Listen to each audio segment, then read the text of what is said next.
Welcome back to this episode of Talk Smack with Mac. This one is really exciting. As you guys just heard, we have an actor on the podcast that is very decorated, folks, and it's fun to just hear about journeys. Yes. But Michael, you are a dancer. From what I've picked up, you're a dancer, an actor, a writer, producer. You do everything. And we have Chuck. You are an executive producer? Yes. Okay. Yep. Okay.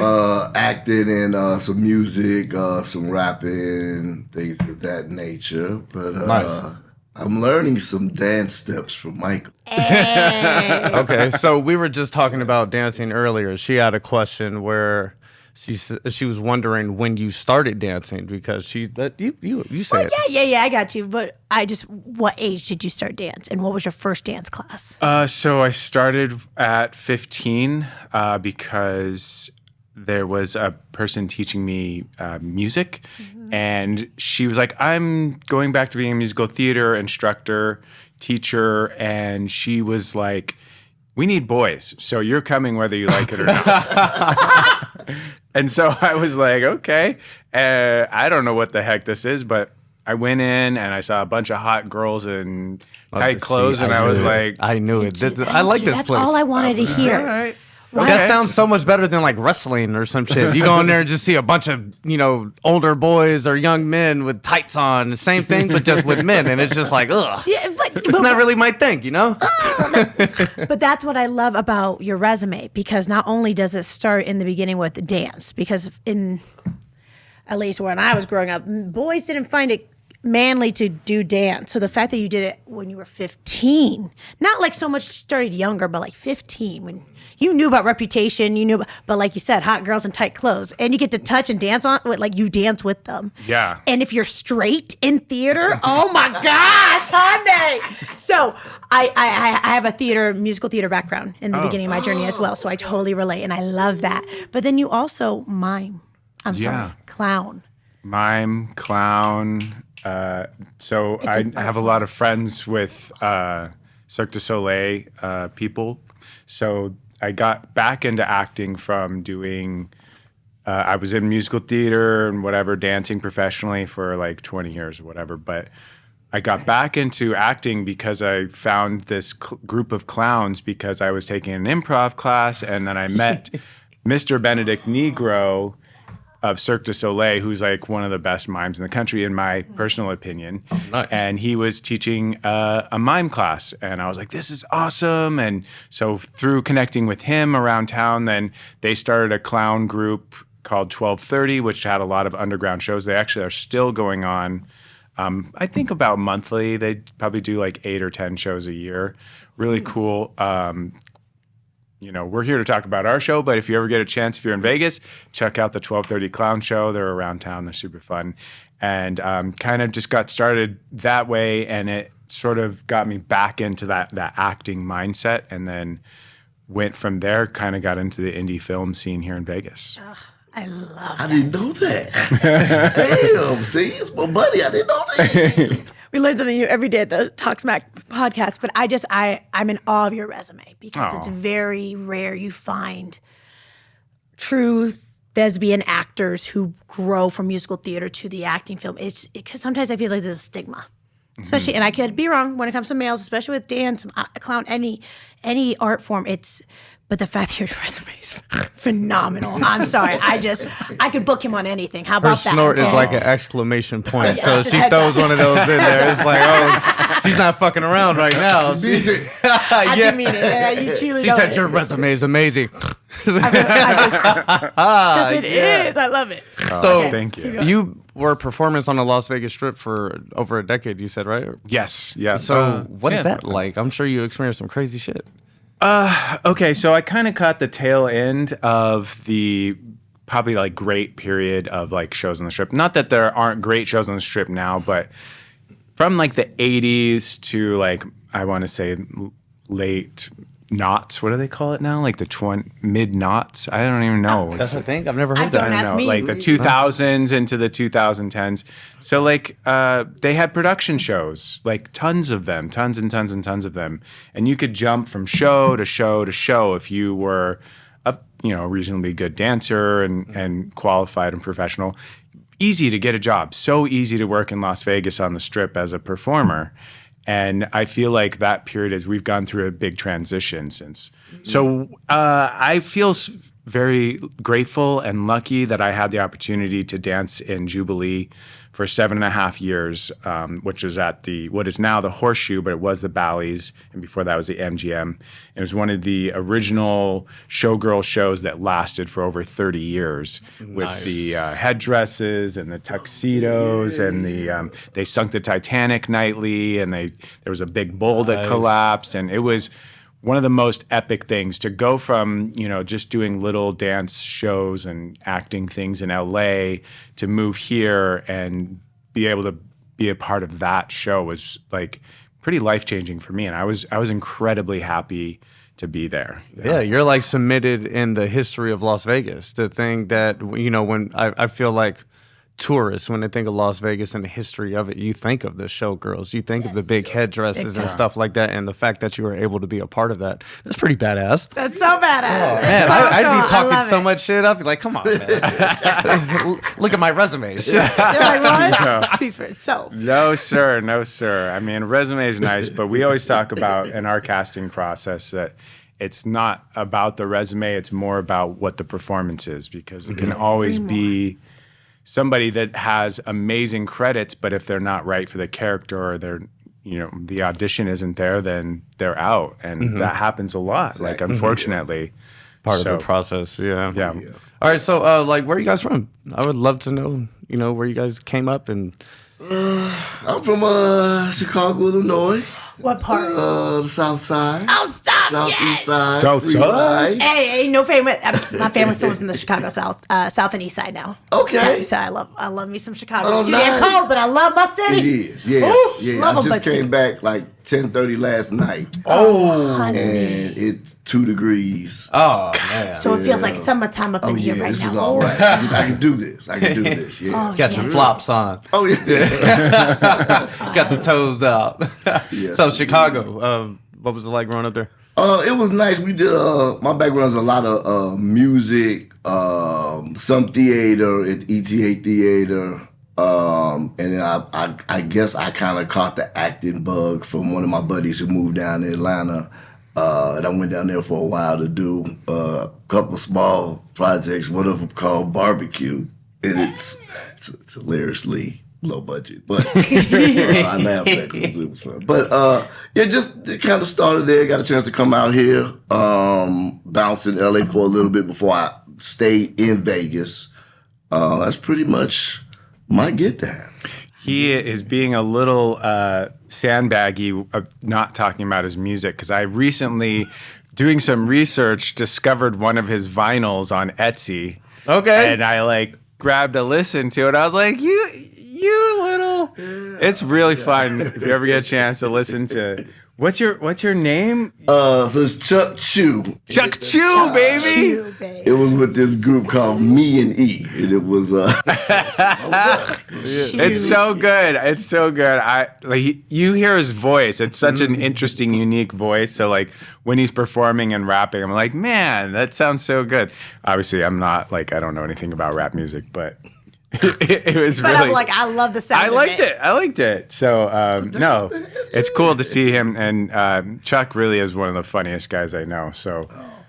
We met in a film many years ago, and I was like, dude, that guy's so funny. And then one day we saw him at an audition, and we reconnected, and I was like, hey, let's work together. I'm producing now. And he's like, oh, yeah, I've been producing stuff too. Nice. And so we just got a concept, and we've been working on it for the last 5-6 years.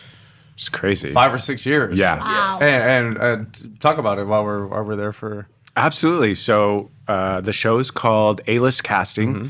It's about 2 casting directors starring Chuck Prater and Artie Lee Anderson. And 2 casting directors and their assistant are blackballed by Hollywood and stuck in small-time Las Vegas trying to win their way back into Tinseltown's great big graces of happiness, one erectile dysfunction at a time. Oh, yes. Yes. Because when Hollywood spits you out, Vegas sucks you in. Yeah. I love it. So the whole show's just about the struggle? The struggle. It's about, what it's like. I mean, really, there's nothing funnier than small time show business because Hollywood has all the money in the world, the Broadway and everything, and you can just throw money at any problem. But then when you have small time show business, we're just figuring it out as we go. Amen. And you get the weirdest people and just the funniest characters and the craziest circumstances always happening. So that's kind of what we sort of based it on. Right. And by the way, this was coming from Chuck. So he brought the idea and I was like, cool, I got a writer. We're going to write some stuff. And it just sort of, we're in all of our iterations of it. Oh yeah. So We do had a you blast doing it. do you have like a vision of how many episodes you want to do, or So you can watch us right now. Okay. Currently, our current iteration of the show is mini episodes, and it's available on YouTube under A-List Casting. So please, please, please, if you can, if you're a local Las Vegas artist and you want to support other indie filmmakers, you have to? Yes, go big on time. to YouTube, subscribe. We're getting the channel monetized so that we can then promote it even more.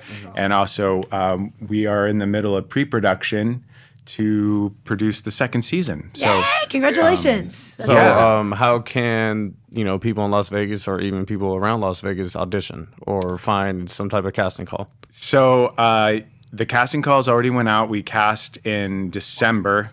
They're there, buddy. They're there. Yeah, we I were know. on all the major ones. It was on Actors Access and Backstage. Okay. And then I put it on all my socials too. It's a little bit harder because we were casting in November, December, which I realize is a very busy time for a lot of people. But yeah, we cast the second season already, and we're filming mid-February. That's awesome. So, and we have 7 episodes released on YouTube right now of season 1, and our 8th episode will be coming out this week on Friday. I don't know when you're releasing the podcast, but It depends on my audio engineer. He just got back from vacation.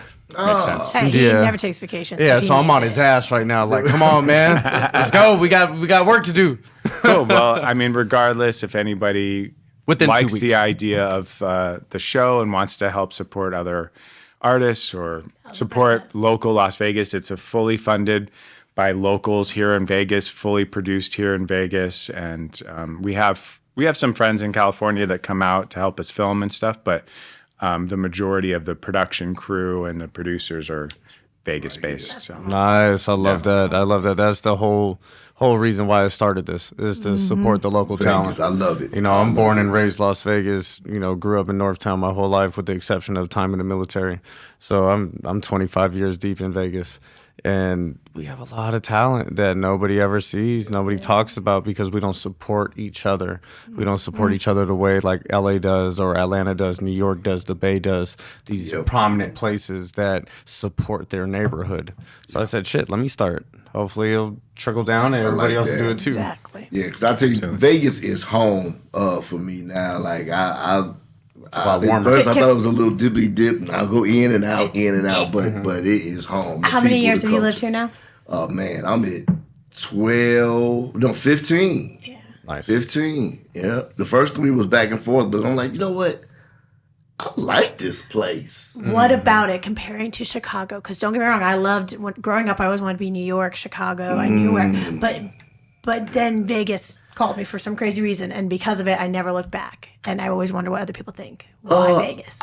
I love the Arts District, being here that amount of time, being able to see it grow. Oh man, You know what I mean? From the slums to it's a Yeah. nice ass Yeah, place now. exactly. Yes. You want to go hang in the Yes, Arts District. I love it. I can stay there all day. I love the First Fridays vibe, and just the people that you get to meet here. You sort of have a melting pot of the whole country. You know what I mean? And I think that's what I love. You get to travel without traveling. You get to meet people all over the place. So Different cultures, just depending on the yes. street that you're on. Exactly. Yeah. Yeah, It's- I feel like there's a lot of opportunity for artists here in Las Vegas, and the cost of living is cheap enough that you're not working like 3 to 4 jobs and then maybe working on your art.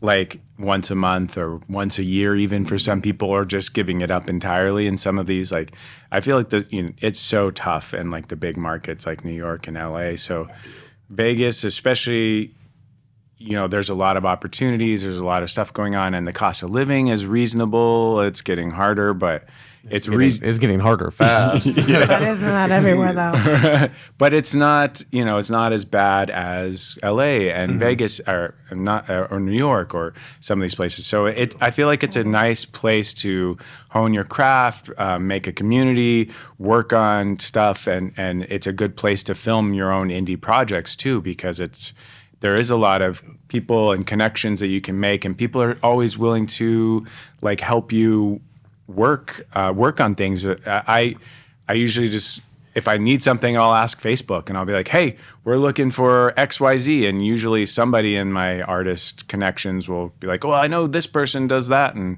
so I found it a very welcoming place to create our own stuff here. Definitely. Yeah. And we'll see what happens when the film studios get here in the next 5 years. Yes. As much as like we were talking about in the sense of supporting those who are already starting in the sense compared to Sony coming here or any other production company. I noticed on your resume you've done television, you've done features, but you talked a lot about the indie film. Yeah. When you compare the two, what brings you more to the indie film industry versus a main feature money budget like we talked about with your show? Yeah. So, of course, we all want to be with the studios. Like, we want the money. Like, it's life-changing money. But you got to earn that opportunity. And we've taken our shows and our movies to the distributors and to the people. And a lot of the time, unless you have like a famous name actor or a big-time producer or something, they're just like, well, I don't know, make it, we'll see what happens. Because the truth is, like, Netflix and Hulu and these guys, they already have a staff of writers that are already pitching their things. So like the whole point is, what can you do for them? And if you don't have any leverage, then you're kind of just stuck in the water. Now, if you make your own indie movie, that's pretty easy to sell. And that's what I tell like filmmakers who are just making short film after short film after short film. I'm like, what are you doing? Like, you're in a film festival, that's great, but most of the time the other people seeing it are other filmmakers. There's no one around yeah, of course you can win the lottery and you get into Sundance somehow and somebody's like, oh, this film's going in, but that's not what's going to happen for 99% of us filmmakers. It's like winning the lottery. So what can you do? You make your own feature film, you can distribute it. There is a way to make these low budget things where you have full creative control and that you can do whatever you want. So yeah, the studios, of course we want to work with them.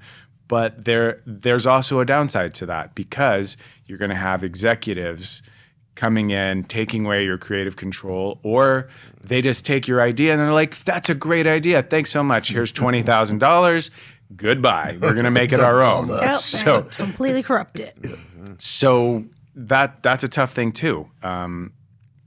So what we came up with is we're just going to grow our own audience and our own fan base and make it profitable on YouTube and have that be our creative outlet and make it big enough to the point where we can then take that to a platform like Hulu or Netflix or FX or whatever and be like, hey, we have this huge fan following on YouTube.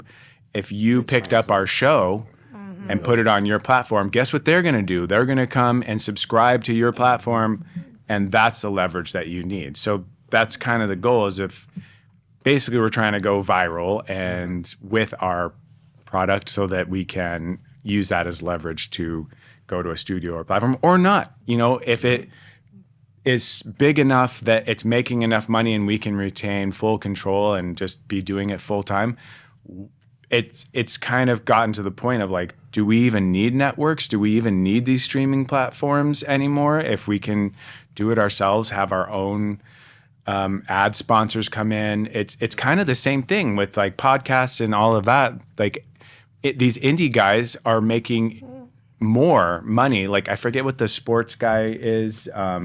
He's now on ESPN and all that, but he just started doing podcasting. It. He used to be an NFL kicker, and he was Pat making McAfee. Yeah, exactly. legend. Pat McAfee. Yeah, started out He's just more on known for his broadcasting and podcast than who knows the punter. You know? Right, exactly. He's the kicker. Yeah. That guy. Who's that? It's maybe 3 kickers in history that you remember. All the rest gets swept under the rug. So it just goes to show when you do create your own platform, how powerful that could be these days. The power of media and the power of control of what you want to do. Like you said, you don't want the big studios to get it and tinker with it and take the love out of it. You put your love into that. So that's the juice. That's the central nervous system that keeps this thing going. And when you have people coming and messing with your things, it's not how you want it. Right. People will do a buyout though. Now, I love to believe If that's your thing, though, if you could turn and and that's great. turn But these things over. At the end of the day, just like we were talking about the Netflix, the franchises, they got their own writers, they got their own money. At the end of the day, that's what I realize. A lot of films, especially indie films, are getting more appreciation because it's raw, it's original. It's not all this GI special effects, all this following this rule book of what you can same and old cannot fucking do. actors. It's actual characters, it's actual stories that make you remember. Oh fuck, I remember why I fucking love film, why I love to watch real original art, and that's what I love about indie films. And I do believe, because no offense, the subscriptions are getting real expensive. A lot of people are gonna be cutting them, and they'll be following YouTube channels. They're gonna be following people's movies and producing short and or independent more productions, and that's gonna lead to And you need something fresh, right? You don't want to keep seeing The same old thing. script redone and redone, and that's what we enjoy with our writers and our input, and we'll go through a read and they'll tweak it, and this doesn't work, they'll go back and change it, things like that. So that's one thing I definitely love with Mike and another one of our co-writers, Zach Finn, and Nick Adams. They definitely make sure that it's going to be funny, and you haven't seen these jokes before, you don't know where we're going a lot of times with things like that. So I enjoy a lot of the originality. that's Fun to awesome. be a part of it. How much of the Vegas life is intertwined to this show in terms of like the jokes and stuff like that? A lot. So, the audio engineer just went, Right. It's like, I said no table or yelling. Yeah, it's definitely about. There are certain things that are very actor centric and just about casting in general and relate, but it's also. For example, one of the scenes in season 1, we're just at a bar, and it's like, who goes to the bar in the middle of the day, but people in Vegas, like they're just open 24 hours, and there's just people there, and you're just like, okay, and that's just sort of the thing, and so it's actually a very film friendly bar. Oh gosh, I'm gonna forget what The it's name called. I am too. Oh no, I'm so sorry. Plug the bar. I was about to plug the bar. Damn, I know. I wanted to know which bar it is. I was like, damn, I need to record at the bar. It's downtown. It's kind of like themed for like he has. Oh no. Okay, well, I'll figure it out. If you're watching bar, please tag yourself. Yeah, right. Because I want to know. It's Millennium Fandom. There Bar. we go. Okay. Okay, yes. there we go. We got it. Yeah. Is that in Neonopolis? No. There was one that was like that, but this one is like on its own spot. It's sort of close to where that movie theater is, like downtown. Okay. But yeah, they're very film friendly. Great guy. He's so nice, and let us film there for not very much money because this is Nice.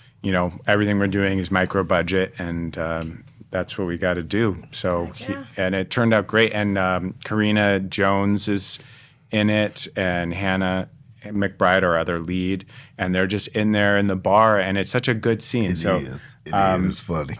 Yeah, most of the time we're just in like two locations the whole time. And it's more about the characters and the writing and the circumstances, because that's what we can control. We don't have the money to, be filming in a casino on the strip or whatever. Although we did do a little quick and run. little guerrilla thing for the. Oh, yes, possibly we did. We don't know for sure.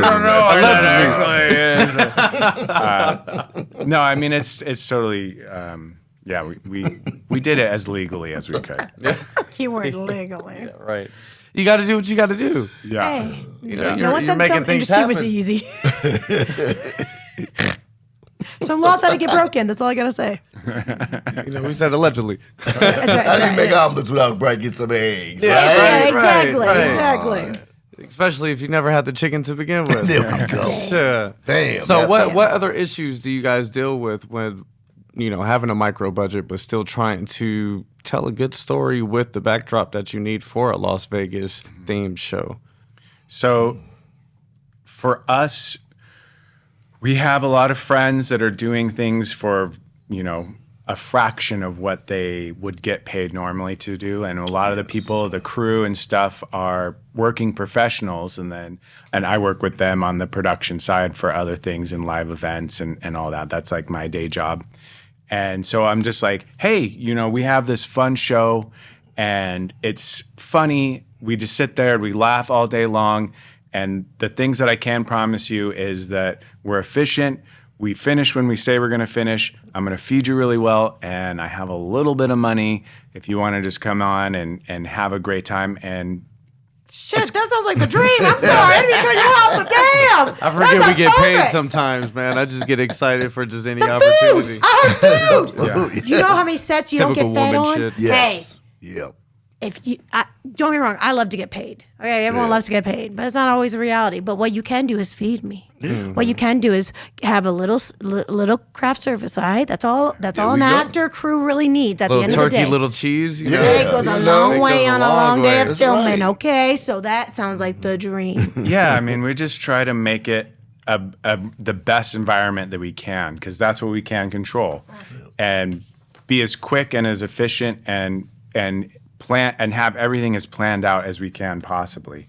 And Chuck and I are going back and forth about the catering budget, and he's like, "It costs how much to feed?" And I'm like, "Chuck, just remember that everybody's doing this for nothing, so we got to feed them good." But at the end of the day, your cast and crew return back to you every time, don't they? Yeah, and Yes. that's the thing. Because that's And what then I'm some, talking about. yes. I've worked with so many production companies, some that I never finished the project, some that is bullshitting me, and at the end of the day, I go back to the ones that always respected, got the best treatment, got an end product, worked with like-minded, great individuals in the city, and building the dream, as they would say. And to hear that coming from you guys, just like, oh my gosh, there's another production team out here. Yeah, I love you. Let me know when there's casting. Right. I will be there. You want a PA, AD? What? I gotta sell the laugh, okay? Don't be looking at me like that. I got to, but My audio engineer's like, damn, man, we talked about the damn snort. 3 snorts per 10 minutes, and she's breaking the rules right now. I owe you one. That is the snort of authenticity. Thank Right, you. Thank you very right. much. We love that. Good stuff. So, how do you attack the YouTube channel? A-list casting. You're building this mini series on a micro budget, so you're limited with the funds that you can do. So, marketing, I'm assuming, is outside of your means, with the exception of posting on social media and word of mouth and telling your friends and all that types of shit. So, how can you build this YouTube channel? Yeah, so couple of things. Well, that was part of it too. Is I had told Chuck, I was like, hey, if we're doing this, we can't just rely on the grassroots stuff, because we will do it, but it's so hard. You email all your friends and you're like, hey, we need you to hit subscribe. And they're like, yeah. And then they'll watch it and not hit subscribe. And you're like, bro, It's like, damn, you didn't even like it. Do not- bro, you got to hit subscribe. Oh, I'm sorry. So, no, we literally do have a budget, a small one. It's not like crazy, but we have an advertising budget.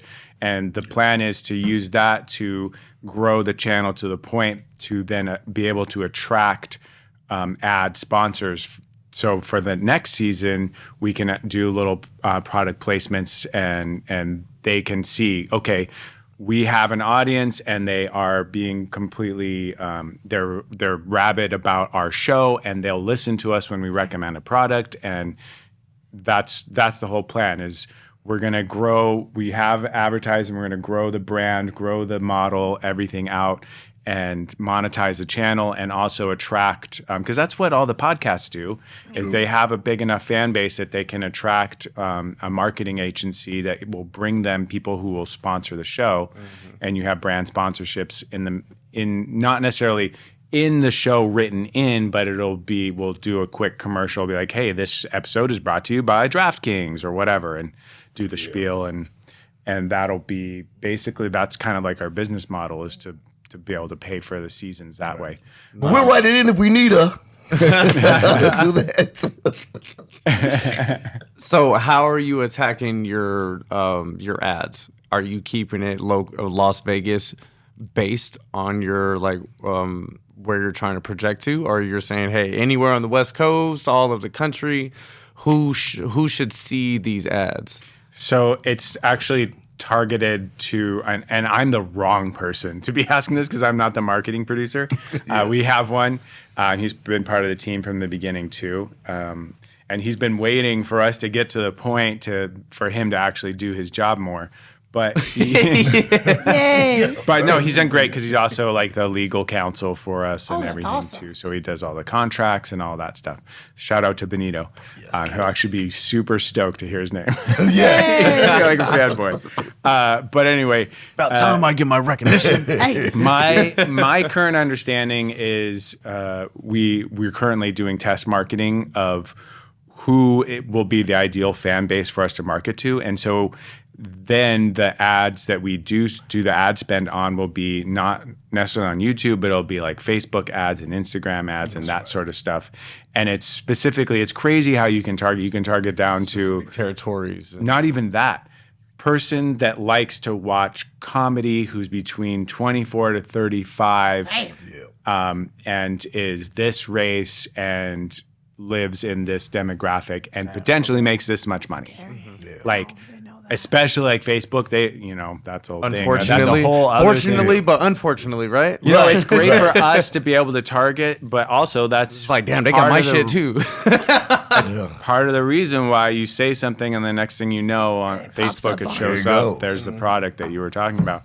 They claim that that's a subliminal thing because it's now in your head, but who knows? Get the fuck out of here. It's all about those analytics. It definitely is about the analytics. Yeah. If I talk about a rainbow vacuum right now, I guarantee it's going to pop up on my phone in about 30 minutes. And it's funny you said vacuum, too, because I said vacuum about 2 weeks ago, and I bought two. Hey. Now you're the one that all those ads are working on. That's right.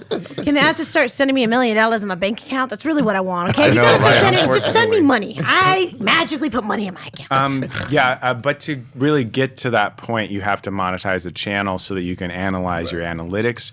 So currently, we're not doing the ad spend until we get to a certain point with the channel. So the strategy has actually been, one of our lead actors, Artie, he's like, hey, I'm doing all I can. I literally go up to strangers and he's like, I'm getting 5 people to subscribe every day. And he's doing a great job. We're almost there. We're at 730 subscribers now. We just need to get to 1,000 and then it just starts snowballing from there. Damn, good for you guys, man. When you have a group of individuals working as a team, it's amazing where you can get to. Yep. Everybody has to buy in. There's a lot of times when you have guests on a podcast, you have actors that are in movies or shorts or whatever it may be, and they don't share it. Yep. And it's like, why? Like, if you're passionate about this is what you want to do, why are you not sharing it? It's very important because you may have 5, 10, 15, 35 people that may just want to see you. And then you might have another 5 or 10 that genuinely love the movie. I'm going to watch it twice and tell a friend. You never know where that share goes. And like you said before about the people that don't subscribe, that's the same thing as not sharing. Yeah. It's like, support. We need help, damn it. Yeah, you gotta do it. And I will say, I was sort of guilty of that too, because I think what was I saying? Like, like, share. Somehow I was leaving subscribe off, like Michael was saying. So I had to go back and be like, hey, you subscribe too. But some of them were like, yeah, idiot. Yeah, of course I'm okay, all right. But you got the couple that didn't, so I had to make sure I went back. You know? Yeah, it's important, man. It is. Well, before we ask a little bit more about you guys specifically, I do want to, segue to that segment. Yes, new segment. It's called Take After Take. And what I'm going to do is I'm going to ask you guys this or that. Actor versus actor, director versus director. We'll see where it goes. Okay. You cannot plead the fifth. You have to answer. I haven't found out what the negatives are. Like on Drink Champs, you take a drink. I don't know what Talk Smack on that. Maybe some push-ups or something. Not yet. Well, we'll do it only if you guys promise that we can come back when you find out that particular component. Okay, hell yeah. Deal. Hell yeah. Say less. Sounds good to I'm me. all for it. Season 2 of A-List Casting comes out. Hey. And shit, you guys go right back. Yes. And I'm going to have drinks lined up. Yeah. I don't know about all I feel that. like I'm going to be horrific at this game. My wife constantly laughs at me because I don't know anybody's name in movies or who directed. I'm so much bad. better, I'm he said. so embarrassing. This All will be right, so fun. let's I see. can't We'll wait. start with which James Cameron masterpiece is more iconic? Titanic or Avatar? Iconic. I have to say Titanic only because that was my time when I was like 15 or 13 or 14 when it came out. I just aged myself horribly. But and literally I saw it once and I thought it was good. But the thing is, there was people going to the movies 8, 10, 12, 15, 20 times watching this movie over and over and over again. Yeah. Like for me, I'm saying Titanic. Yeah. I was no brainer with Titanic also, but I forgot about that. Yeah, because it wasn't where you can just flip it like Roku or streaming. You had to go, and they continually went. That's true. I was picking Titanic just because I love the story. I liked Avatar too, but I'm a Titanic guy, and I'm a DiCaprio fan. So I was going to go there anyway. See? Yes, Titanic. I will say this about Avatar, a brilliant movie. Yes.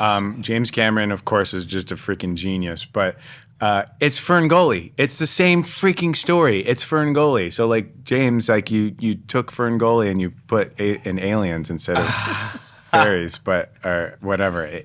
It's the same. I was watching. My wife's like, "No, it's the same story," and I was like, "No, it's not. It's the same story. Like every single plot beat." I was like, "Oh wow!" But Basically. I got to go back and compare now. yeah, you should. That's my When you watch it, you'll see research, or that's my studying I got to do for this episode. I call this one. I want to pick. Avatar is one of the most visually appealing movies I've ever seen. When I saw the first one, I saw it in IMAX 3D. And so I almost never want to watch it again because it just won't live up to that experience. But yeah, shout out to Avatar, man. Shout out to Avatar. You got shitted on. Titanic is Titanic, Yeah. Okay, but this is what I'm gonna defend y'all. Okay, this is what I'm gonna fight y'all on this Avatar. Avatar had a lot of beautiful elements, yes, but it was all special effects, all this. Titanic didn't need any of that. It was that good. It was very simple set. Yeah, they had use a pool. Remember, don't forget, the ocean was a pool, okay? So the acting was so good, it made you believe. It didn't need all the fancy age. So I'm a ride or die old school when it comes to film in that sense. Okay. It was that good. It didn't need all that. Avatar is good, don't get me wrong. But it needed all the beautiful to make it great because, let's be real, the script wasn't all that. I mean, Sorry, I said it. I love you. Please still cast me, but I'm going to say it. I'm going to fire her in a minute. I'm so honest. All right. Fuck you, James Cameron. Do I get to pick? Oh, my bad. Go ahead. Yes. Yeah, go Okay, ahead. I ain't gonna lie. This one kills me. Her enthusiasm. I love it. My acting gets me really excited. Okay. Who's more versatile? Natalie Portman or Anne Hathaway? You go. They're kind of like the same person, Yes, but with two different, I think, personas of how they deliver as actresses. Also backgrounds. One comes, I don't think Portman, no, yeah, she does, never mind. They both come from musical theater. I don't know. Natalie Portman has done some weird stuff. Like, Yeah. I would have to say I'm a fan of both. You guys got some good questions. That's what I said. That's why I love this. I'm gonna go Natalie though, just because the difference in some of the more exotic roles.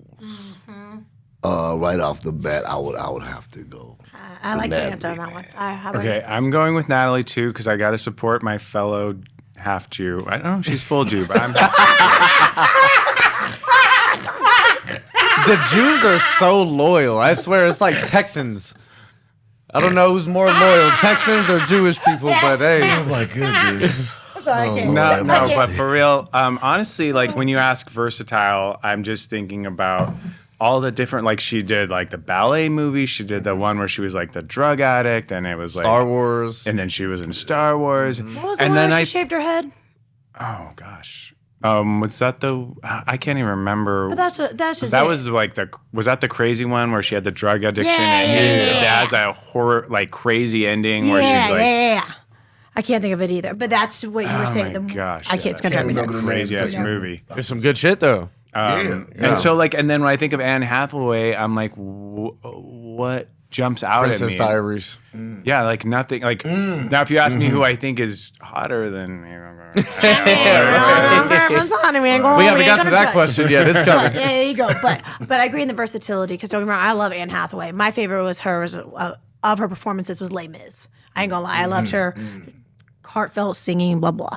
But when I think of versatility, it's Natalie Portman. I always forget it's her. Damn. I literally forget it's her when I watch her in a film. That's how much I forget. I'm like, oh shit, especially now, kind of like what you're saying, like not knowing everyone's name. Growing up, younger me was terrible at this shit. I'm now just getting better in my age, but at the same time, I suck at it. So when I look back and I'm like, oh shit, she was in this. Oh shit, so like it's like, damn, she really can portray and be such not a one type actress, and I respect the fuck out of that. Wide range. I'm even thinking about one time when she hosted Saturday Night Live. Oh my God, her Jesus. rap? That rap was nasty. oh my, She crushed. I didn't even think you all were up on the that. She crushed that for real. Attitude and everything. For That real. was so Yeah. freaking good. Oh my gosh. Okay, your turn. Okay. Okay. Better sci-fi flick, The Matrix or Terminator 2: Judgment Day, Oh, golly. which we are currently living. Skynet is live. Skynet is live. I mean, Matrix.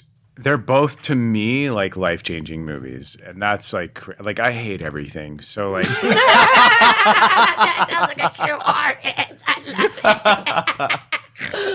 I love it. so like, you really like hit like two movies. For me though, like. I think it's just the nostalgia. Again, like it's like those core memories when I was a teenager in the 90s. For me, T2, Terminator 2, like to me, it's almost a perfect movie. Like, wow. Again, another James Cameron. James Cameron is the fucking Really man, dude. Yeah, He's everywhere. insane. All different genres too. yeah. Well, I mean, you can say sci-fi on two of them, but it's like sci-fi, I'm gonna kill you, and then it's like Civil War. Well, not silver, is more so aliens versus humans, and then you have just like this fuck you, I'm gonna take everything that you have mentality of the humans, and the aliens just like, hey man, like leave us alone, we're trying to live in peace, assholes. Yeah. But yeah, James Cameron, the man. Dude, wild. Yeah, I have to go Terminator 2 to be able to make me get emotional about a cyborg dying at the end with the freaking thumbs up. Like that gets me. I mean, Matrix is, oh my God, like revolutional for CGI and everything, but you know, mostly practical effects I guess they had the CGI with the T1000 or T2000, T1000. I think it was T1000. two by that one, yeah. T1000. Because he's a T800. I think it's a T1000. Okay. I don't know. Something like that. But anyway, he's all The liquid super guy. advanced. Liquid dude. Yeah. So like mostly practical effects, but all of a sudden these effects that you watch it and it still holds up. Like, that's crazy, man. In the 90s, and then you'll watch some of those Star Wars special effects in the 2000s, and you're like, bro, what the hell are you doing? But anyway, so I see where you guys cut on the budget. yeah, Just they slightly. didn't though. They didn't though, and it was Lucasfilm. So like, that's what I'm like. How can that's James sad. freaking have So sad. the liquid CGI stuff that still holds up? Like, holy cow, the blade hands and How it turned. Like, My favorite what? part is when he's sprinting. Yes. Oh, yeah. How his face is just blank and he's just breathing out his nose. How hard that is. Yeah.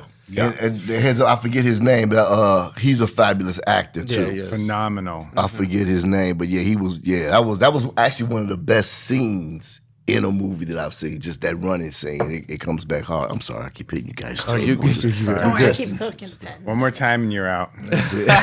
Tease. Strike two. Sorry, All right, buddy. Go. Got the next one? I'm you haven't going. chosen. Yeah. Just real quick, I would go. I'm still going to go Matrix. I would definitely go Matrix. Just for me, that was the way it was put together. I love just the fight choreography, the acting. Yeah. Who would have known too? Like Keanu Reeves, Lawrence man. Fishburne. Like who would have known that Yeah, they yeah, could I would've just never throw down put and that whoop some together. ass like Yeah. that? You know what makes me sad is that he almost didn't have the role. Lawrence? Almost. Will Smith would No, turn it Will down Smith. too. Well, that's just Oh, it. yeah? And the only reason was because of the filming Independence Day collided. So I always kind of wonder, I'm like, what would have been? I didn't know that. I'm glad it wasn't because obviously Yeah. Reeves was better. But Larry got down in that. Yeah. Yeah. Okay. It just created his stardom. I'm gonna jump to another one go because for it. I know. I go ahead. let's keep it on Keanu. Ultimate action star, Keanu Reeves or Tom Cruise? Oh, that one's easy. Bro. Yes, easily. But that's also because I'm not a fan of one. Ah, For specific gee, I reasons. wonder where she's going. I know, right? Let me think about that. I don't know, man. See, here's the thing. Tom Cruise, he does his own stunts. The bro's like 60, Yeah. still fucking jumping out off of cliffs. airplanes. Like, get out of here. Yeah. I mean, Keanu Reeves is insane. Like, he's some sort of like wizard. Like, have you ever seen him disassemble and reassemble blindfolded a gun? And like, he does a lot of training stuff, but he's not jumping off of buildings. He's not. So I have to go with Tom. Like, as crazy as that dude is, like, respect, bro. Like, I don't know. Like, and you just watch some of his stuff. He's freaking, he's just got charisma, like star, like some kind of crazy stuff. Like, put everything else aside. Aura But like, around him, yeah. the dude walks into the room, and you're just like, who is that? Like, that's insane. That's wow. So I don't know. Like, when you say action star, to me, it's Tom Cruise. Yeah, if that was the question too that I had. We're doing action star, right? Do we have to go action star, or can we I just? like how we're breaking this down, guys. I was Yeah. saying overall best actor. Like in my head, that was action. That's and what I'm I was thinking. I was doing if I did overall. Until you broke it down like that, I never looked at it like that. So I'm kind of really mad at your I mean, answer. I'm really mad at your answer. He's a bad dude. He's a bad dude. But I offer this for Mr. Keanu Reeves. Have y'all seen Lake House? Oh my God, yes! I love him in Lake House. He's so. Oh man, so yeah. His I gotta acting go is Keanu. acting. Yeah, I Acting. just. Oh, and the thing he did the other one, man. I forget the name of the one where I like a couple. I like some younger girls broke into his house. What was the name of that? Fuck! It just popped up Knock, on my knock. thing. I think it is. Knock, knock? Yes. Yeah, I think It's, so. it's really simple. It's very simple. Yes. It's very simple. And you know, it's only taken, the film's only done in one location. Yeah. Which I yeah. love. It was very That's early what he on got in me the with script. that. I love that. Yeah. So I'm gonna have to go Keanu. All right. You're wrong. But I'm that's sorry. You already, and I don't like this question now because I love how you answered it. Because originally, Tom Cruise, he is on the nose, only does action, can't really act. I've never really been a fan because that's all he does. Keanu, on the other hand, has done, a whole bunch of everything.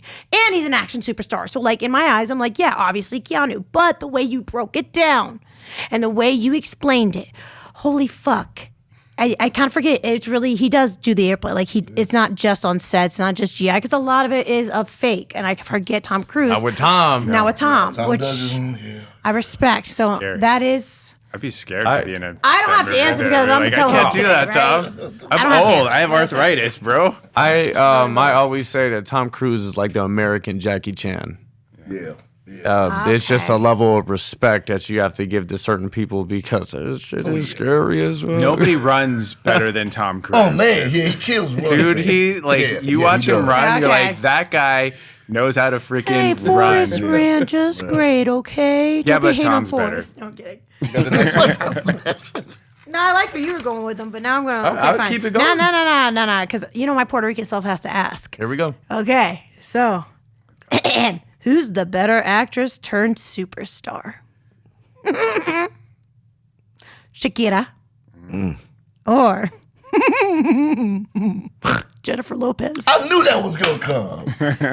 That was With I knew everything it. happening nowadays in that, I feel like world. that's not even comparable. And though. I was gonna say that because you all been doing so good with the questions. Let me just say that. Jennifer Lopez is shitting on Shakira in terms of overall success and what she has done from dancing and Living Color, and then she did Fly Girl. Selena. Come on, man. Fly girls. And then she had her whole run as a singer in the early 2000s. She had hits with Ja Rule that was playing on 106 in Park every single day you for gotta months. talk about what's happening right Then now. she's been all in the so many movies. Look how many movies she's been but in. baby, you're only talking about what's right here. How so? I started in the 90s. Shakira is international. She's not just famous in the U.S. She's famous all over the world to the point where she's selling out national stadiums in her tours. Jennifer all over the Lopez world. is the triple J-Lo, threat, though. and I understand. And don't get me wrong, J-Lo is, and I'm a J-Lo through and through. I grew up on J-Lo. She's my Jenny from the block. Jenny from the block. She's the first Puerto Rican. Like she's the first Puerto Rican in my life that I grew up watching in all forms. Dancing, singing, and acting, like everything. So I respect the fuck out of that. But when you break down Shakira and her history, her career, the woman's an international superstar. Don't get me wrong, J-Lo. I kinda feel J-Lo is- offended But don't get me wrong, J-Lo is too. I love both. fuck is wrong with you? That's why I had to ask the question. Who would you Let's ask the Wait, guest wait, because wait. I I think know. this is a consensus. I know, like, that's why. Read the question again, though. Okay. So, I love how you want to be specific with the question. yeah, I like you that have to about be you. specific. Because I'm going to Specificity. read exactly what the paper says. Because if I could change it, I would definitely word it differently. But You could have put your own spin on it. I Damn. know, but next time. Put your I little just- Puerto Rican flavor on You it. know, I'm gonna add it. This is only the first time we're trying it. We're gonna make sure we like it first, all right? So I just want to check it. All right, without Okay. Who is the better actress turned superstar? Shakira or Jennifer Lopez? So the thing is, you said better actress. Right. Yeah, better actress So- turned superstar. Okay, let's just say, let's go. Who has had the better career? There we go. Okay, we'll go. with Okay. that.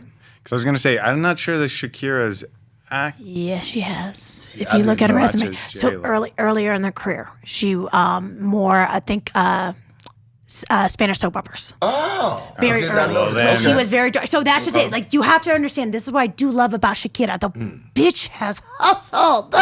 Yeah. And again, it's gotta not respect just that. U.S. It's Yeah. international. And maybe she's popular here in the U.S. because the hips don't lie. But let's be real, the Super Bowl, everything, and then she goes everywhere else. Oh, everyone knows her shit.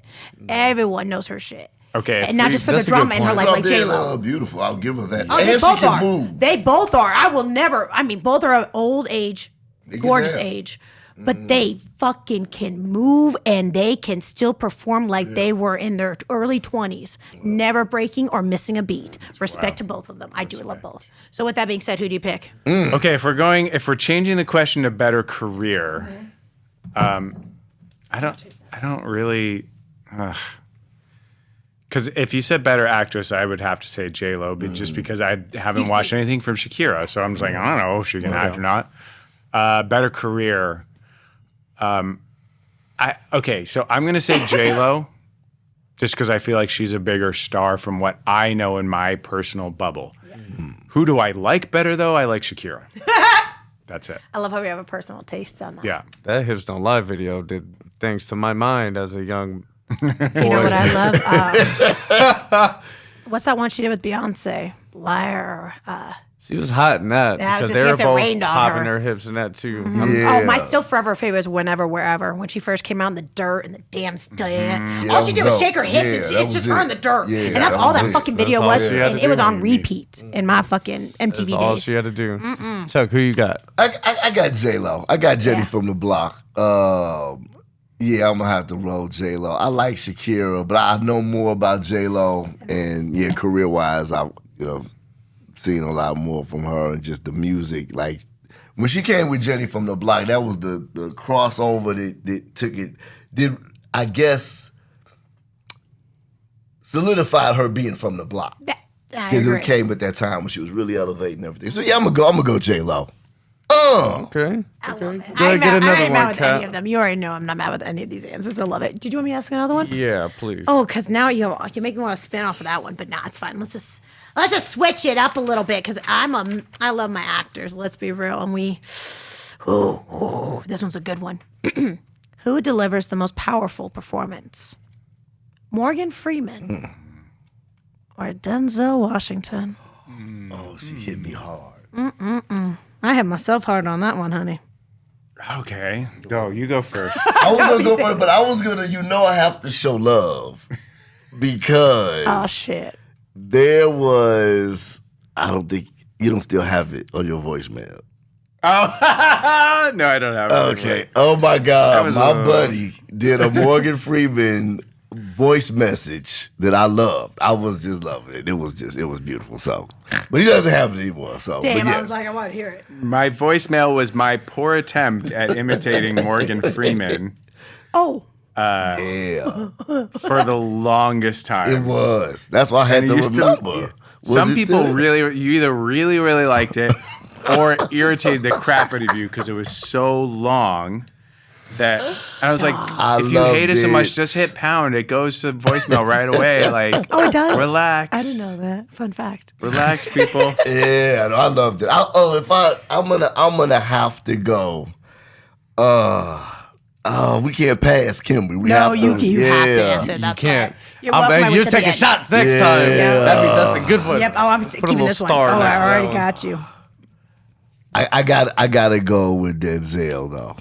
Yeah, much love for Morgan. Yeah, but I have to roll with Denzel just because some of the roles that he's done, and it's kind of not winning awards when I thought he should have won some awards, stuff like Oh, big that. time. But yeah, I would go Denzel, but love for Freeman. Though. No, I feel like Denzel's the best of his class.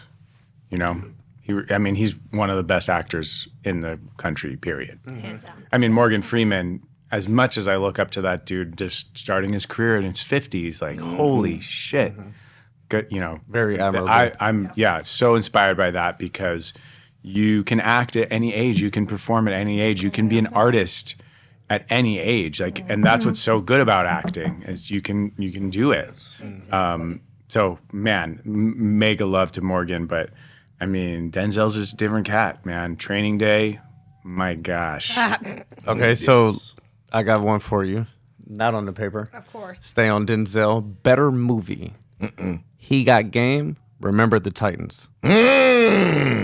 Oh. I would be drinking on the next one. I can see. You see how good their questions are progressing. Level of difficulty. I love it.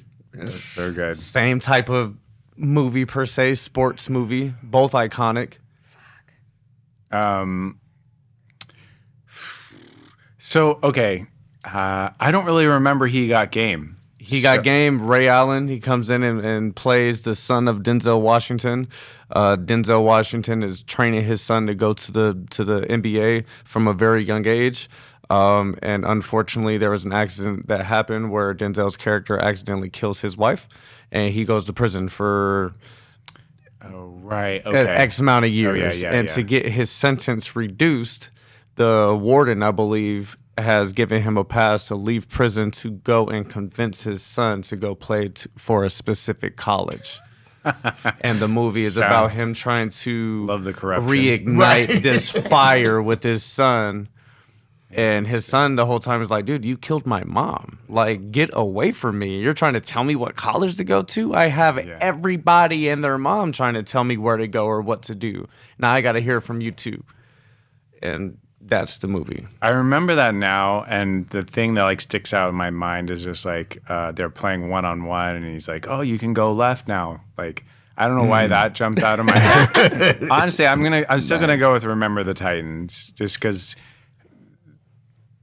it sticks in my head more. Like his speeches there are so motivating, powerful, like just wow. So I don't know. Yeah, I'd have to go Remember the Titans too. Just because I loved He Got Game, but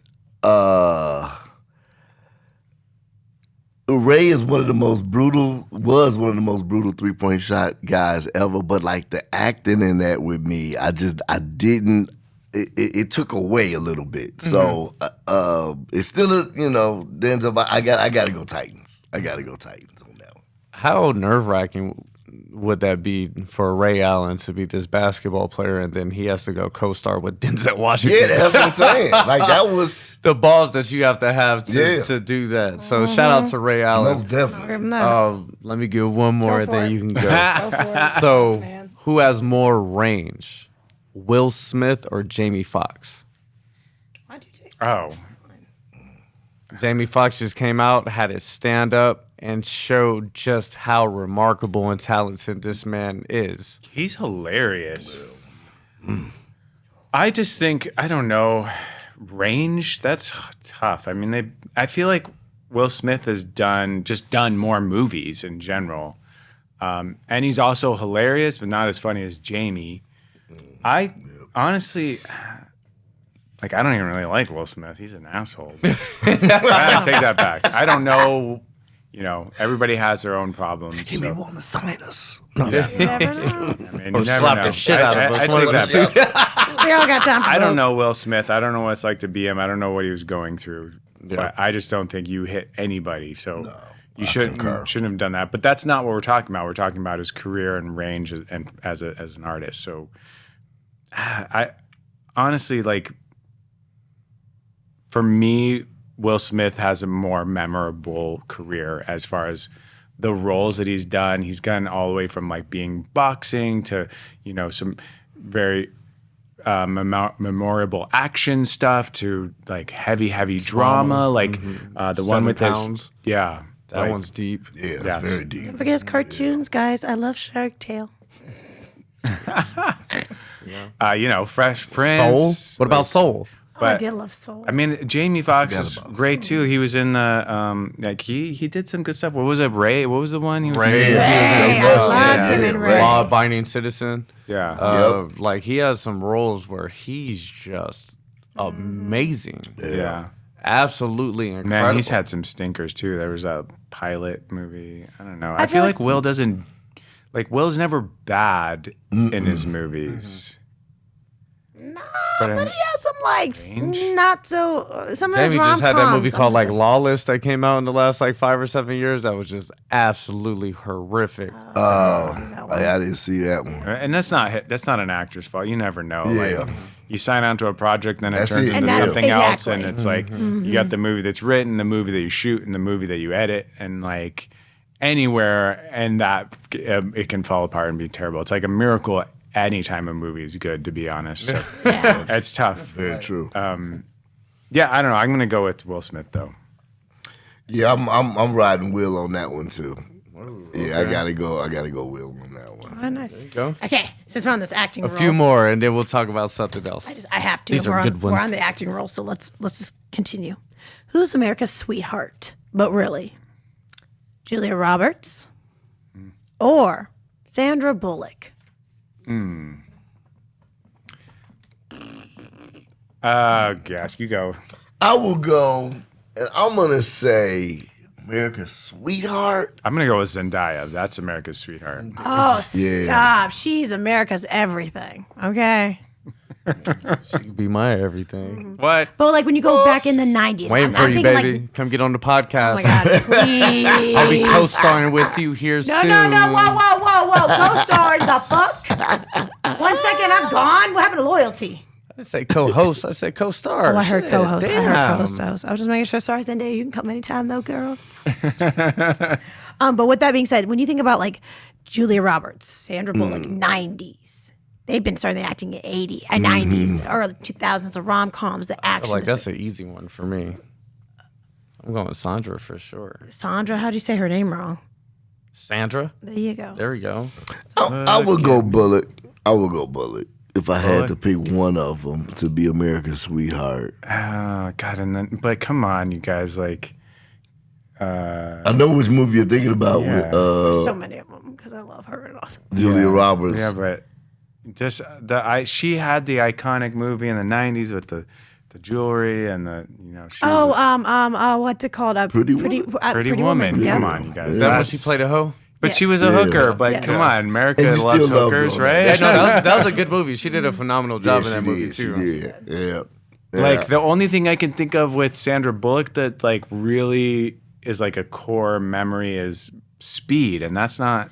Really? I mean, Miss what's it- Congeniality. Miss but- Congeniality, yes. Don't forget. Yeah. What was that? I think Heat with Sleeping in. What was the other one? Was she? Sleeping in Seattle. Oh, Sleepless know in that. Seattle. I don't think Sleepless that in was Seattle. Sandra Bullock. Oh, that though. wasn't. That shows how much I'm paying attention today. Copy has kicked in. Keep She going. has a few. Yeah, she's getting wired. Ignore her. Okay, I go Julia Roberts. Oh, shit. Okay. 1 for 1. I like it. Harry Potter or Lord of the Rings? I can jump right out now and tell you that one. Lord of the Rings, my precious.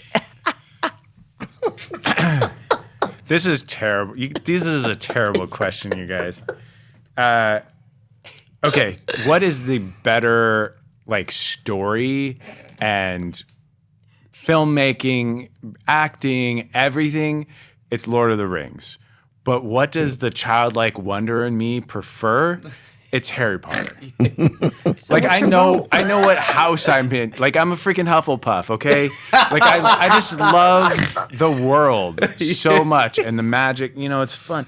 And Lord of the Rings is just like this. It's so serious. It takes itself Very so serious. serious. Life or death the entire Taking time. on this trip around and jumping the ring in the mountain and it's like and it's epic and it's so much stuff and I'm just like, guys, this is embarrassing. It's just so embarrassing that you're about to make me say that I haven't fully watched all of the Lord of the Rings movies. I haven't watched any of them.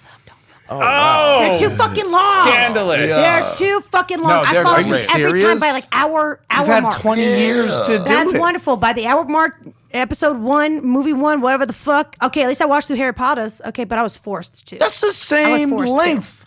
Harry Potter's no. is 2 hours, 2.5 hours. Lord of the Rings like 3.5, isn't it? Depends if it's Yeah, It goes goes exactly. by or like not. 20 minutes. Yeah, It's just whatever. the stuff. And like you said, it's too serious. Harry Potter at least made me laugh. They got some comedy up in there. Yeah, Yes, it's honestly for me, it's because of the books. Like the books are so good. Lord of the Rings too. I actually prefer the Lord of the Rings book, but for whatever reason, Harry Potter captured the childlike wonder in me that I You want want cast to somehow spells. feel. Yeah, and being a part of this world that's just Do I different. tap Harry and Potter exciting. or Lord of the Rings? Wings. Okay, Breaking Bad or Game he of didn't Thrones? go. He No. didn't. Oh, he said Lord of Yeah, the he Rings. said Lord of the Rings. Yeah. What'd you Right out say? the gate. But what'd you Out the say? gate. Harry Breaking Potter. Bad thank you. or Game of Thrones? Breaking Bad or what? Or Game of Thrones? Breaking Bad or Game of Thrones? Oh, it's not. There's not even close? not even close. Let me hear your answer. Only because of how they ended. Breaking Bad, flawless ending. Flawless. Game of Thrones, opposite. Trash. Yeah, come on. I mean, they were both transcendent cinema. Yeah. Especially Game of Thrones in the beginning. If Game of Thrones had kept up the quality of, and they all know that, and the guys, I get it. They wanted to be done with the series. They wanted to go do Star ended Wars. earlier, okay? I'm sorry. You had a beautiful art form. You made a beautiful character. Everything I fucking love about art, and then you just spit it up and shat on us for no reason when you could have just ended it, all right? Instead of make me sadder. What was Sorry. what was the issue with the ending? They just gave in up. your They opinion? gave up. The issue is the writing and how quickly It was very quick. They quickly Yeah, they wrapping it accelerated through the story instead of taking their Threw it away. time, and it just got quicker and quicker and quicker and quicker, so they could just be done. Yeah. And it should have, like, they should have been like, okay, well, we're leaving. We're going to hand the reins over to a different pair of showrunners. Also might have totally failed too. But they did the right job in the beginning. It was like, you read the books and you watch this and it was just as entertaining, if not more. And it's rarely that way, because I'll read a book and be like, this book is amazing and the show is good, but not what it should What be. I imagine. Always when I think of Hunger Games. Always. Every time. And to be able to do that was transcendent. It was like, this is the show. And you rewatch it and you're like, this is amazing. Breaking Bad, wow, to see like that's like cinema. Like that is acting. Bryan Cranston, shout out to that, bro. And also another thing I love about that guy, stuck in his little box of like, I only do sitcoms. Yeah. That's all I've ever done, to the just suddenly become this monster of an actor. And like, God, like so much like inspiration from that man. Yeah. And to just be able to tell this story that's just phenomenal and so well done, like so well acted, so well planned out. They did it the exact right amount of time. The arcs were so good. And yeah, it's hands down Breaking Bad. It can't be. Yeah, are you gonna? Man, listen, I love Bryan Cranston, man. I love the Judge on Max. That series, it killed. I love it, but get out. Say it. Get out, man.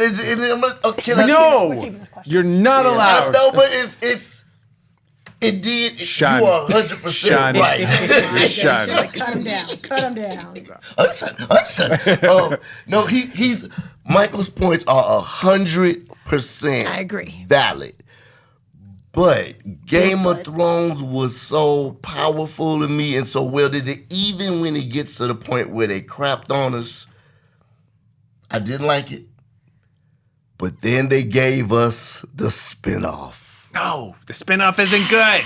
It's aight. House of the Dragon. It's aight. Oh. It's aight. Oh. You like it? I loved it. It's aight. I watched a couple episodes and was so bored. Get out. I was very bored. And that's what everybody says, but Hear me out. It's not as impactful as Game of Thrones. Now, it's cool, okay? And I respect it. It's cool. But Game of Thrones, the thing is, and here's the thing, I'm not a bandwagoner. So when every fucking person was like, oh, Game of Thrones, are you a GOT fan? And I was not. I was so anti-GOT. I didn't watch it until it was completely done. see, I was almost there, yeah. I couldn't. I waited, and then I did the free trial at HBO Max for 7 days. My ex and I, we binged the shit out of it. That show, especially for someone who's not really big into like fantasies, all the understanding of we're at social class, the fucking characters. You just got sucked in automatically with the drama and how everyone's together and how they all want to kill each other and the love and the sex and the It was so interesting to the point where anyone and everyone under the fucking sun loved it. Even people that you were so surprised were GOT fans. So as much as, don't get me wrong, and I am a Breaking Bad person. I am. Game of Thrones, I couldn't stop. That's where it's like it's so impactful both, but it's like one of them just impacted anyone, and it was weird. That's why I'm so mad that they just shat on it, you know, because you had such an impact. Yeah. Breaking Bad never stopped though, and that's what I do respect. They coulda, just like any other freaking show where they just kind of shit on the last season. They did it. No. I would never answer this one. I complete the fifth for this one. My entire life. But we got to find some consequences for the, the next We'll little. figure that part out. We're gonna add to. It We're gonna ain't add today. to. It I ain't like today. this. Take out the Ain't take. today. That sums it But up, that was man. fun. That sums up. Take I out like the That was take. fun. I like Yeah, this. that was We a little fun one. After take, Would you guys I dig it. approve of this as I guest approve stars? of All it. right, cool. Next time approve I'll of have like drinks or something. Yeah, Yeah, little something. bitty shot Something. glasses or and something. prizes and penalties. Prizes and penalties. Push-ups and shots. Hey, wait, what's the penalty then? Pros and cons of both. I wanted to ask you guys, the film scene in Las Vegas is developing and growing day by day. The people like yourselves that are out here, the people that are actually putting projects together, whether that be short or feature films or TV shows or anywhere in between, people are doing it and it's growing and we're meeting each other. Like how you guys met, each other, then you saw each other again at a casting call, and you know that happens so often in Las Vegas. Where do you see Las Vegas evolving in the film industry within the next 2 to 5 years? Yeah, I mean, I've always had high hopes for it. It's hard. It's a struggle. Like being so close to LA is kind of a detriment in some ways, because when they do bring in productions, a lot of times they don't use Vegas talent. They just bring them from LA. And I'm a little bit afraid that that's what's going to happen with these studios at first. I know that there's going to be a requirement, a certain amount of crew and blah, blah, blah. I don't know if that's going to be the case for actors. Are they? But maybe it will be. I know Atlanta eventually grew into, at least you could book, if you lived in Atlanta, under 5 roles or a day player and stuff, and they still fly people out from LA and New York to film there. But at least it's more established, and they have a lot of other indie things. So I think that we could potentially become a mid-market, similar to Atlanta type thing, to actually have a really vibrant community. Like there is a community here. It's small, and a lot of people are trying their best, but also are undereducated and don't know how to fully do a production from beginning, middle, and end, and keep everybody happy and finish the film and get distribution. There's a lot of just like, I'm a filmmaker, and then but there's a lot that could be better. And I'm hoping in the next 2 to 5 years, with the studios moving here, and they can kind of help us grow as a community and help us learn, and perhaps we can become the next Hollywood, like being so close, and everybody's moving away anyway. They're burned out of house and home. I mean, I feel so bad for that, but maybe that means they'll be like, well, don't want to move can't live in LA. They're building studios. Let's move to Vegas. So, I have high hopes for 2 to 5 years. I try not to be pessimistic, because that's my natural thing of like, I'm just gonna. But I do the worst, hope for the best. Yep. Yeah, I do have high hopes that we can grow all together. And my plan is, like, if we ever do make it to a bigger point where we have a lot of funding and stuff, and have access to like the Hollywood casting directors and stuff, would still pay homage to where we grew up, and always still have open calls for Vegas locals, and still make sure that they have their opportunities. Because I would love, if I was an actor, I would appreciate that. And that's where the art and the love and respect for the craft comes back. I do believe that, no matter how big ego stroke, and you see the people, we all see them, where money or, I got this, I'm a title now, da-da-da. But when you remember, it's like, wait, if I were, how can I give back? Yeah. And how can I be that light to hopefully encourage, and if not impact, the youth to do it too? Absolutely. That's my thing. Yeah. And when we are even casting this season, we had quite a few actors that were very good, and we also cast out of LA, and we open it up because we have a very small pool of actors here, and not everybody's right for what we're looking for. Exactly. So you have to, and but when we still have a bias to Vegas actors, partially because of budget, because we have to pay Fly people Yeah, out. also say that budget. even if we didn't, we still have the if you're based here in Vegas and you're just as good as another actor, we're going to cast a Vegas actor. That's Nice. That's what we we're need. trying to do, Exactly. because we're trying to build a culture here. We're trying to grow as a community. So if we can, we cast here in Vegas. That's awesome. Nice.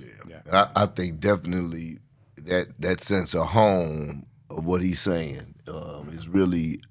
It took a while to grow on me, but once Vegas grew on me, that was it. You know what I mean? I feel like I am kind of from Vegas, and I want to build that community and cultivate that. And it is a community that's growing, and. Michael's crapping you. He's not a pessimist at all. Like, but like, because I draw off a lot of his energy too. My other partner Benito, just they do have that love for Vegas, and it's contagious. I would like to see in 5 years. I'm not sure about 2 or 3, but in 5 years, this could almost be dependent on what the studios decide to do, rebuild it and move it, things like that. This could be like the second LA is what I would hope for, just for Vegas artists generally to be able to do our thing and not have to worry about, LA as much as being like the benchmark of how things should go. But definitely to be able to learn and grow from that. And we'll see. I think it's enough room for everybody. Yeah. We'll see what happens. With you saying, with the rules that are supposed to be in place with hiring a specific amount of Vegas workers, whatever that percentage may be, and going forward, what it may change to. But with that being said, what is the importance of growing your own relationships in the city to combat that? Right. Yeah. And I feel like when the studios are up and running here, there will be just that minimum amount of percentage of people working. They'll be like, okay, well, we have to hire 30% grips and electric and da-da-da. That's what we're doing because I trust, and I get it. It's relationships, it's trust. That's all filmmaking is and that's how it runs, and that's why it's incredibly hard to break in unless you can build a relationship with somebody out. But I would say that the more people are living here in the studio, the studios are living here, it will branch out because they will move here. You'll build relationships with this person or that person. You meet this guy, and as long as you are a hustler and you're doing the best job that you can, like they're going to use you again because that's just how things are. If they're forced to use you at first, but you're good, they're going to be like, well, why do I have to fly out so-and-so when he did a great job last time? So let's just use him. Yeah. And that's just freelance life in general. That's what I've done pretty much my whole life. So I've always been like, you're only as good as the last job you did. Exactly. So, yes, sir. You got anything else you want to ask? You're going to spot it to me? Stop. Okay. Because with different productions projects we're working on, I always love to ask this, especially with your productions. When it comes to actors and self-tapes, what would you recommend and or tips for those who want to audition for you guys to possibly work with you? Absolutely. Hey, I know how to slide my question in. I know how to slide my shit in. And maybe it is for the audience, but we'll keep them. Sorry. Yes. So, very important, everybody. Read the breakdowns. Really, read as much as you can. Research the show. If the show is up on YouTube or whatever, or movie, or look at what that director's done, look at their style. Like, this is serious stuff. And if you're not doing it, someone else out there is. So if you're wondering why you're not booking the part, it's because you're not doing all of the things that you should be doing. And it starts from taking the script and reading the script, getting the breakdown. What does the breakdown say about the person? For instance, one of the characters was that we cast, we put a sensitive soul, and he kind of has a lisp like Mike Tyson. Guess how many people did a lisp in their audition? 4? None? 2. 1. Wow. I bet you got the role. And we were like, guys, what does it say in the breakdown? You guys gotta pay attention. And that's a little what bit. matters is what you have to figure out. What does the writer want you to do? That's your most important job. So that's the beginning. 2. I love that breakdown. I tell my students all the time. Give yourself a moment before you're not just, and now I'm acting. What is happening right before the scene starts? And be doing that action. You always need to be doing that.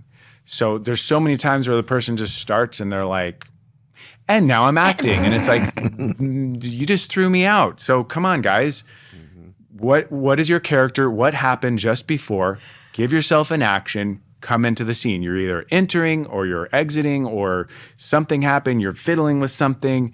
Give yourself actions. And also, here's another thing. God, got me on that freaking soapbox. This is part of his new TED Talk as well, because we're going to be doing that. I'll be here for hours talking to you guys. Oh, I love it. Yeah, that's what I'm telling you. Taking notes.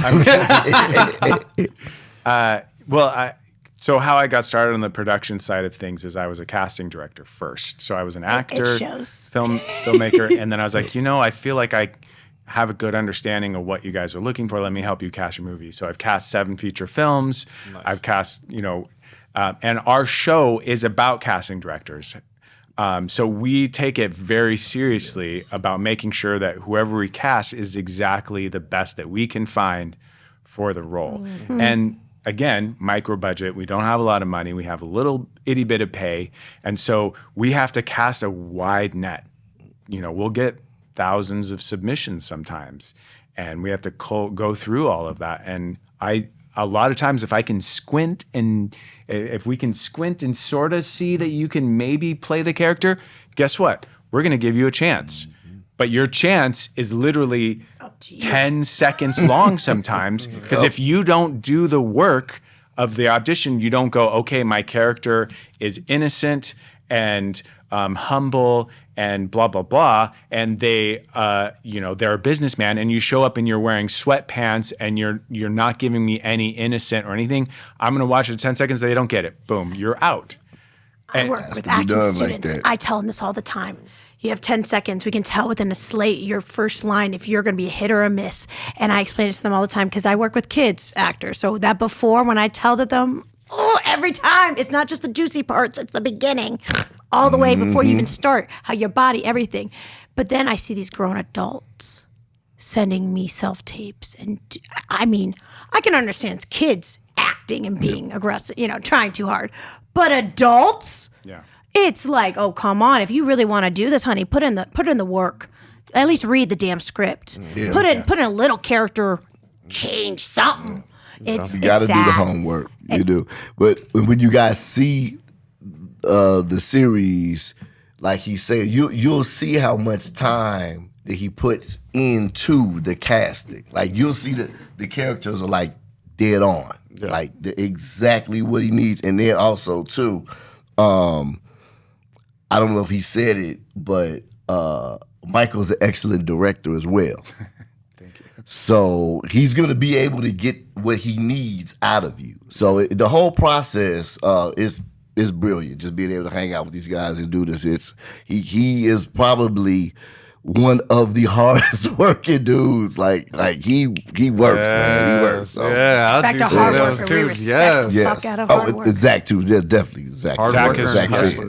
Zach's my co-creator. We work together as a team on all of our creative projects. Mm-hmm. And shout out to Nick Adams, our head writer. Yes. He's the one that we put in, this was Chuck's idea, but Nick is the one that actually created all these characters and made them come to life. Yes. And so we take Nick's playground and we will go in and write and cast. And to me, casting is the most important. It's funny, in our next season, there's a whole monologue about this, but it's really true, is if some directors are like, oh, I'm the best director or whatever, I'll just direct them up.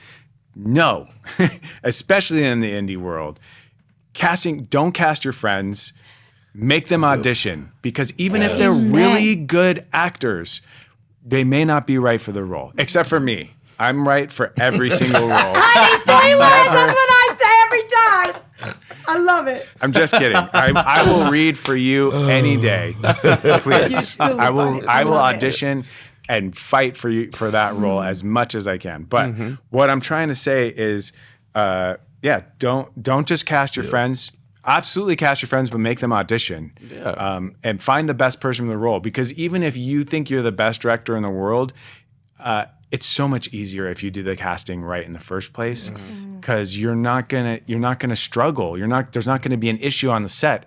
It's minor adjustments because the actor already is right for the part and knows what they're doing. They're professional. And the other thing that we found is like sometimes when you just ask your friend to come on and do a part, they're not as motivated and grateful and in it as somebody who is hungry, put the energy, thankful. Yes. Yeah, put the energy in to audition and be on this. This is their role because they earned it. Mm-hmm. Those people are much more into it. Whereas, like a lot of times, this is years past. This is nothing that we're doing now. But like back in our earlier days, not even when we were producing, but it's just like, oh, just bring in so and so, and sometimes it would halt the whole production because they wouldn't come in knowing their lines. They didn't put in the work because they didn't earn the role. That's the frustrating part, because as much as you want to trust and rely other actors, because your buddies, your friends, they're not the same as us. Yeah. And I can't. That's why when I get fellow directors be like, "Hey, do you recommend so and so, or do you recommend?" I hate saying anyone's name because they're not me. I know what I'll give, and I'll fight for it. I will audition. I'll send you self-tapes. I'll give you different accents. Whatever the fuck you want, I will give it, because I love it so much, and I want to fight for it, and I don't want anything. And maybe that's just the way I was raised, in the sense of being handed to me. Yeah. Nothing. Right. But some people still think like that, even when they're your buddies. Oh, you'll give it to me. Why wouldn't you give it to me? You could have auditioned like everyone else. Read the fly. I post it everywhere. Just like you say, there's so many platforms. And I guess people really get not so much lazy, but like you said, handed to. Yeah. And I never want to, even if I'm a big name like Meryl Streep, I still want to earn those roles. It feels so much better when you earn it. Yeah, because you hear better. Enough no's. Yeah. So when you finally, you put in the work and you get that yes, there's just a euphoric feeling that you get of just, oh my God, yes. Yeah. Oh my God, my month is made. If not the quarter of this year, it's just made because I got that one yes. And now it's going to give me the energy that I need to keep going and hear that next 50 no's. You know? Yeah. So, we live for those yeses, man. Don't just hand it to me, because it's just the feeling.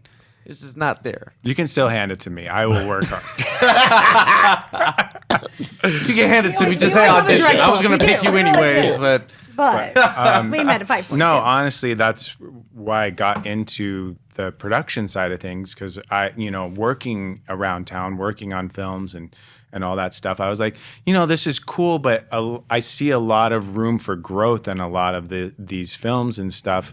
And I was like, well, I feel like if these guys are succeeding, like, why can't I? And I have stories, and I feel like I being from California and stuff and working in bigger productions, I have an understanding of what the effort and the logistics and the planning and all of that it takes. So that's when we just sort of started working on the production side of thing. And I was like, well, I mean, if these guys can do it, I can do it, right? And just sort of learning on the fly. And there's quite a few work professionals in town that I've sort of been mentored by and showed me a lot of the ropes on how to exactly do a script breakdown and how to do a shoot schedule and all those little intricacies. And I almost am like, gosh, I when did I turn into a producer? I was just a performer, but now I feel like I'm almost better producer than the actor side of things. So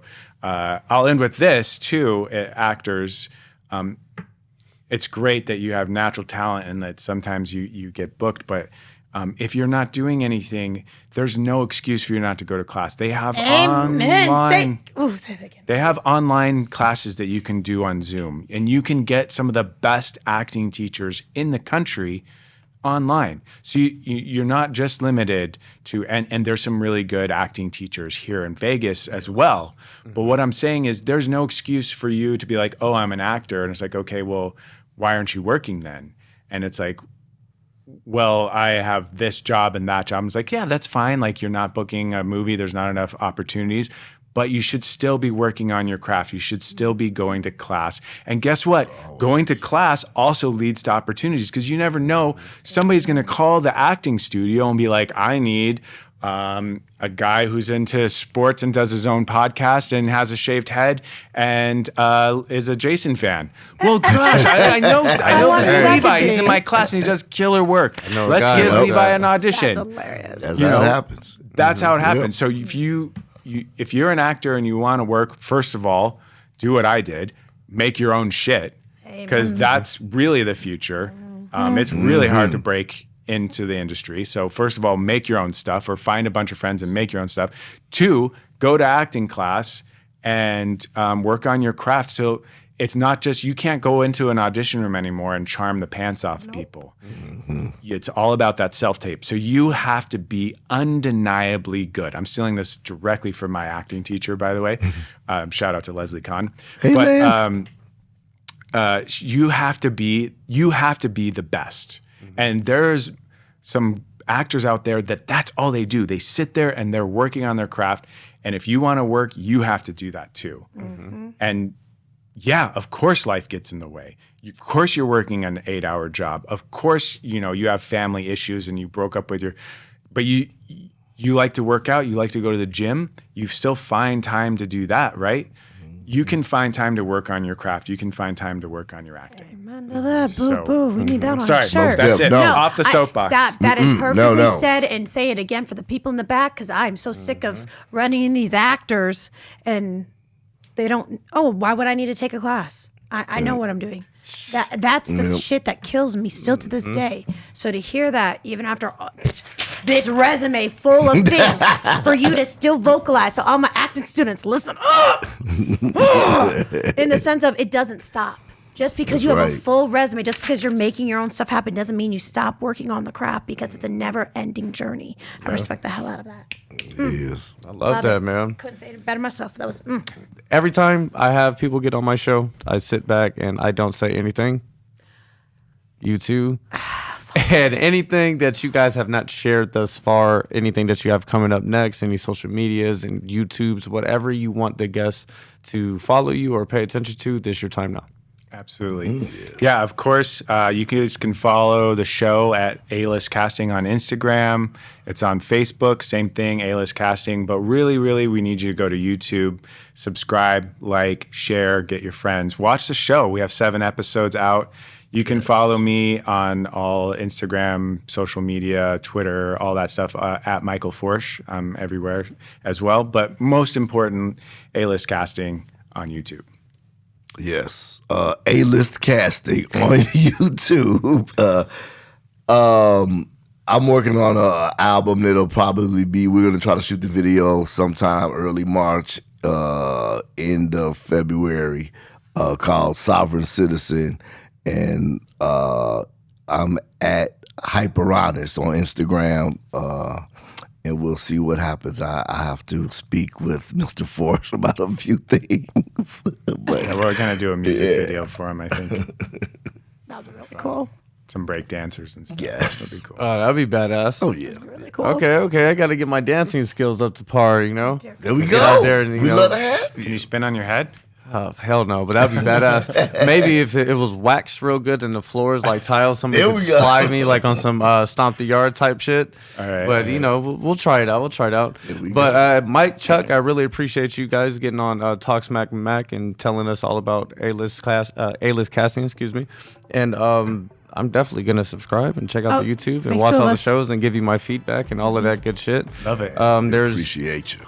exciting things, or things are exciting when you're making Las Vegas shit in Las Vegas, and I'm just a Las Vegas motherfucker. Amen. You know what I'm saying? So yeah, I'm gonna go check it out. I'm gonna support. That's what I do. But I appreciate both of you guys. Like I said, that sums it up for this episode of Talk Smack with Mac. Thank you everybody that's still listening, and we're out. Yeah.